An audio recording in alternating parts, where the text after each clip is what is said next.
Sahabat beriman yang dirahmati Allah, kehidupan suami istri sangat didambakan oleh sepasang kekasih yang saling mencintai.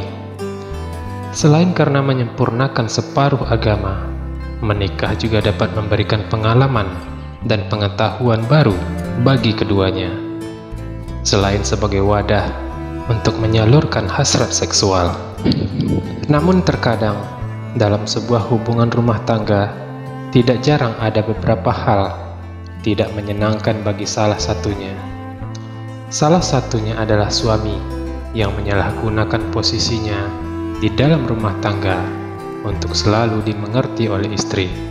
Terkadang suami lupa bahwa beberapa perilakunya terhadap istri dapat memberikannya dosa yang menjerumuskannya ke dalam api neraka. Tentunya kita semua tidak ingin semua ini terjadi dan selalu ingin rumah tangga kita mendapatkan berkah dari Allah Subhanahu wa Ta'ala. Berikut ini adalah 3 dosa besar para suami terhadap istrinya yang harus dihindari. Yang pertama adalah suami tidak mengajarkan ilmu agama di dalam keluarga. Allah berfirman dalam surat At-Tahrim ayat ke-6 dalam surah At-Taha ayat 132, "Wahai orang-orang yang beriman, peliharalah dirimu dan keluargamu dari api neraka yang bahan bakarnya adalah manusia dan batu.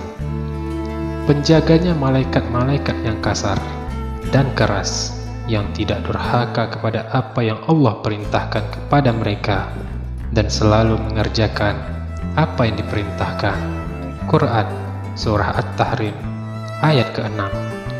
Sementara Quran Surat At-Taha ayat 132 berbunyi, "Dan perintahkanlah keluargamu melaksanakan sholat dan sabar dalam pengerjaannya. Kami tidak meminta rezeki kepadamu, Kamilah yang memberi rezeki kepadamu, dan akibat yang baik di akhirat adalah bagi orang yang bertakwa." Selain dari 2 surat di atas, Rasulullah SAW juga bersabda, "Kembalilah ke istrimu, tinggallah di tengah-tengah mereka, ajarkanlah mereka, dan perintahkanlah mereka." Hadis riwayat Bukhari. Ajarkanlah mereka di sini berkaitan dengan pengajaran agama secara teoritis. Istri dididik dan diajarkan tentang kewajiban-kewajiban yang berkaitan dengan perkara agama, misalnya perkara sholat, menutup aurat, adab berbicara, dan keluar rumah, serta mendidik anak sesuai syariat, dan perkara-perkara agama yang lainnya. Dan dosa yang kedua adalah suami tidak memberi nafkah kepada istri dan anak-anaknya. Allah berfirman dalam surah Al-Baqarah ayat 233, "Dan ibu-ibu hendaklah menyusui anak-anaknya selama 2 tahun penuh, bagi yang ingin menyusui secara sempurna. Dan kewajiban ayah menanggung nafkah dan pakaian mereka dengan cara yang patut. Seseorang tidak dibebani lebih dari kesanggupannya. Janganlah seorang ibu menderita karena anaknya, dan jangan pula seorang ayah menderita karena anaknya. Ahli waris pun berkewajiban seperti itu pula. Apabila keduanya ingin menyapih dengan persetujuan dan permusyawaratan antara keduanya, maka tidak ada dosa atas keduanya. Dan jika kamu ingin menyusukan anakmu kepada orang lain, maka tidak ada dosa bagimu memberikan bayaran dengan cara yang patut. Bertakwalah kepada Allah Subhanahu wa Ta'ala, dan ketahuilah bahwa Allah Maha melihat apa yang kamu kerjakan." Quran Surah Al-Baqarah ayat 233.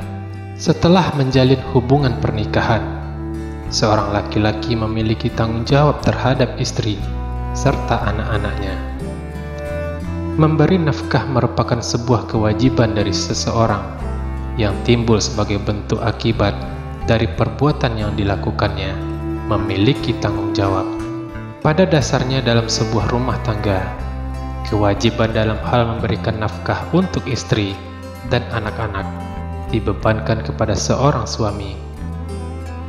Di dalam sebuah keluarga pernikahan, suami memiliki peranan sebagai kepala rumah tangga, di mana salah satu tugas dari kepala rumah tangga tersebut adalah memberikan nafkah dan menghidupi anak istrinya.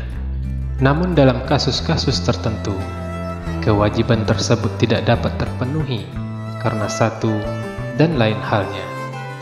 Seperti salah satu dari contohnya adalah apabila sang suami sedang mengalami sakit keras yang menyebabkan tidak dapat bekerja, sehingga tidak memiliki penghasilan yang dapat digunakan untuk menafkahi istri dan anaknya.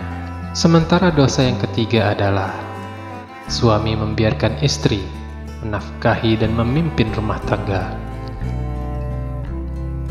Sebagaimana yang telah disampaikan dalam surah Al-Baqarah ayat 233 di atas, sudah dijelaskan peran suami dan istri di dalam rumah tangga. Jadi haram bagi suami yang tidak memiliki uzur untuk memberikan peran mencari nafkah kepada istri. Rasulullah Shallallahu Alaihi Wasallam juga dengan tegas melarang hal tersebut. Dari Abu Bakar, Rasulullah Shallallahu Alaihi Wasallam bersabda, "Tidak akan beruntung suatu kaum yang dipimpin oleh seorang wanita." Hadis riwayat Bukhari, Tirmizi, dan Nasai. Sahabat beriman yang dirahmati Allah, sebenarnya wanita tidaklah dituntut atau wajib memenuhi kebutuhan hidupnya sendiri, karena itu sudah merupakan kewajiban ayah atau suaminya. Apalagi seorang wanita memiliki kodrat untuk mengatur urusan rumah tangga.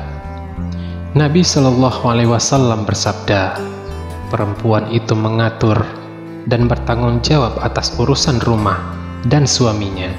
Hadis riwayat Bukhari. Menurut penjelasan dalam buku Pintar Fikih Wanita karya Abdul Qadir, pekerjaannya mengurus rumah tangga, pahalanya menyamai seorang mujahidin yang berjuang di jalan Allah Subhanahu wa Ta'ala. Intinya adalah Islam memperbolehkan seorang wanita untuk mencari nafkah. Bahkan setiap apa yang didapatkan oleh wanita dari hasil keringatnya adalah hak perempuan sepenuhnya, dan dia berhak membelanjakannya sesuai dengan keinginannya. Hanya saja setiap wanita yang bekerja di luar rumah tentu ada kewajiban yang harus dipenuhi, seperti tetap bisa menjaga diri dan kehormatannya, serta menghindarkan hal-hal yang bisa menjatuhkan dirinya ke dalam fitnah. Sahabat beriman yang dirahmati Allah, dalam sebuah pernikahan, kedua belah pihak harus saling menghormati dan mendukung satu sama lain. Namun, sayangnya masih banyak suami yang melupakan hal tersebut dan justru melakukan dosa-dosa terhadap istri mereka. Sebuah perilaku yang jelas-jelas bertentangan dengan ajaran agama.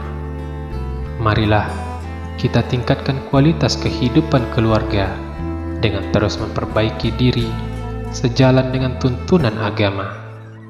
Mari kita bersama-sama memutus siklus perbuatan dosa dalam rumah tangga dan menjadikan keluarga sebagai tempat penuh kasih sayang, kebahagiaan, dan persaudaraan.